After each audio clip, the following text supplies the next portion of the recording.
Salve, selamat siang. Izinkan saya untuk memperkenalkan diri. Perkenalkan, nama saya Edni Salao dengan NIM A501 25 20 059. Di sini saya akan melakukan wawancara tentang pendidikan sepanjang hayat.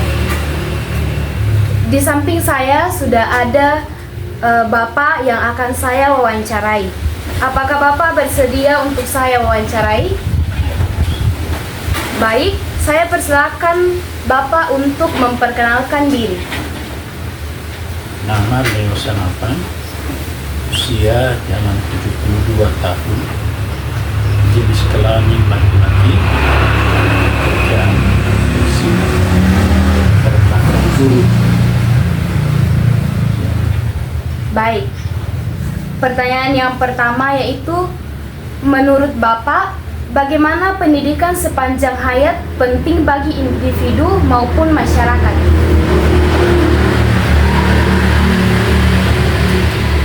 Pendidikan hayat itu artinya dalam pandangan dan ajaran keyakinan saya sebagai orang Katolik, hidup itu hanya dari Tuhan. Jadi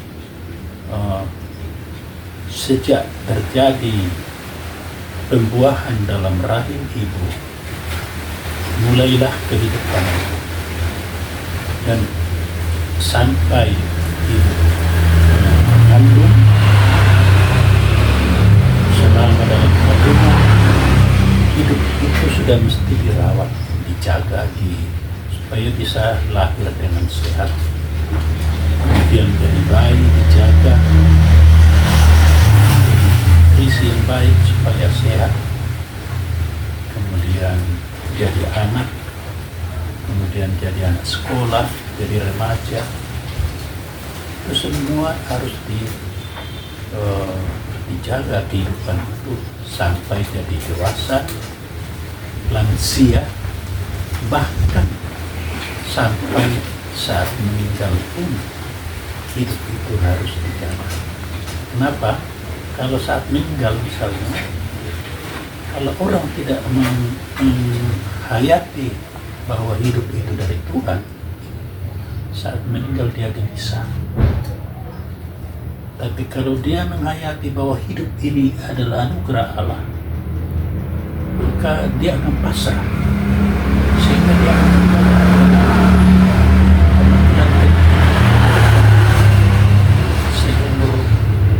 sepanjang hayatnya, long life education kan? Jadi pendidikan itu seumur hidup. Jadi semestinya setiap menyadari dan seandainya masyarakat pada menyadari, maka kehidupan dalam masyarakat itu akan baik. Tapi kan banyak orang tidak sampai ke kesadaran. Akhirnya ya ogah-ogahan dengan hidupnya, tidak mengurus kehidupannya, jadi narkoba lah, jadi pencuri atau apa, macam-macam hal-hal yang tidak baik, yang berakibat tidak baik bagi dirinya, karena tidak menyadari bahwa hidup itu hanya adalah yang harus dipelihara. Ya, jangan menjadikan hidup karena tidak melihara hidup lalu mengganggu masyarakat. Saya kira begitu. Pertanyaan kedua, apakah Bapak pernah mengikuti kegiatan belajar di luar jalur formal? Contohnya kursus, pelatih atau seminar. Lalu apa motivasi Bapak untuk mengikuti kegiatan tersebut? Banyak kali. Ya.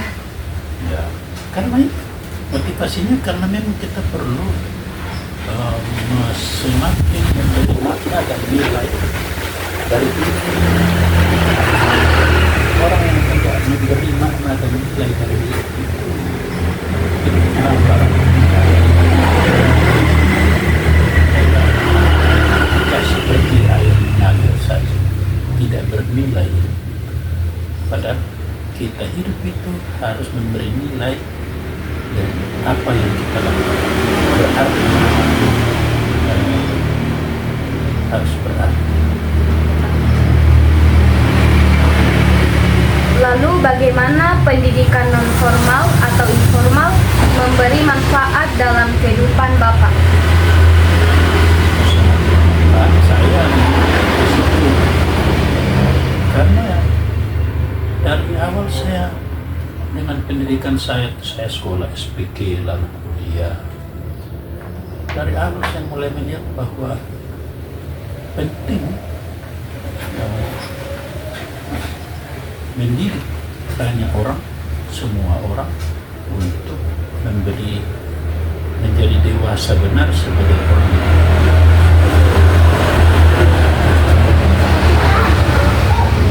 yang bermartabat, disegani oleh orang lain, bukan karena kaya atau karena uang, bukan karena nilai-nilai yang ditonjolkan dalam hidup. Itu yang saya ungkapkan dalam kehidupan saya. Lama saya jadi guru, jadi guru dan kepala sekolah lama. Lalu bagaimana pendidikan sepanjang hayat ini dapat kita terapkan dalam kehidupan kita sehari-hari? Ya jelaslah kalau kita sudah mengerti tentang arti hidup sebagai sebuah anugerah, kita perlu terapkan dalam hidup bersama, dalam hidup sendiri dan dalam hidup dengan orang lain. Kita terapkan bahwa hidup itu adalah anugerah. Kita harus saling menjaga, tidak saling mengganggu, merusak, apalagi namanya karena biasa ada kasus-kasus pembunuhan. Kenapa itu terjadi? Karena tidak dengan mudah saja pukul orang, bunuh orang, itu karena tidak mengerti arti. Lalu apa tantangan terbesar dalam mewujudkan pendidikan sepanjang hayat di masyarakat kita saat ini? Nah, tantangannya ini karena banyak faktor medsos yang sudah macam-macam muncul di medsos. Faktor ya ekonomi, ya karena perlu hidup maka dia mesti berbuat hal-hal yang tidak baik, mencuri, merampok, bahkan korupsi. Tidak berusaha di mana kerja mendapat apa yang dibutuhkan, tapi dengan cari cara gampang. Lalu menurut Bapak bagaimana cara kita untuk mengatasi tantangan tersebut? Ya, selain usaha pribadi, perorangan, mesti usaha kelompok, usaha masyarakat pada umumnya, usaha pemerintah, usaha semua instansi. Tapi kita harus membangun memperjuangkan yang baik dan dari yang tidak baik, dan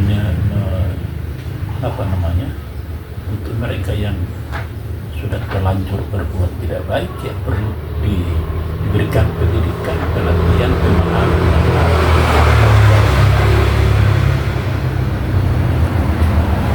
Apa harapan Bapak terkait perkembangan pendidikan sepanjang hayat di Indonesia? Harapan saya generasi muda ini